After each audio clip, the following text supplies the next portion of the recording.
സാധാരണക്കാരെ ദുരിതത്തിലാക്കി പൊതുവിതരണ സമ്പ്രദായം അട്ടിമറിക്കാൻ ശ്രമിക്കുന്ന സർക്കാരിനെതിരെ KPCCയുടെ ആഹ്വാനപ്രകാരം കേരളത്തിലുടനീളം പ്രതിഷേധ സമരം സംഘടിപ്പിച്ചു.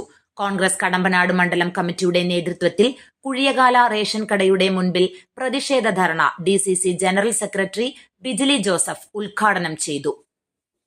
മണ്ഡലം പ്രസിഡന്റ് റെജി മാമൻ അധ്യക്ഷത വഹിച്ചു.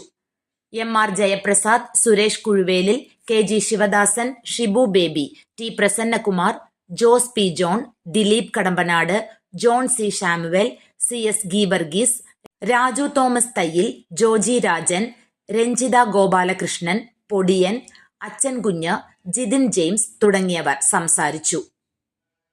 News bureau, Adoor.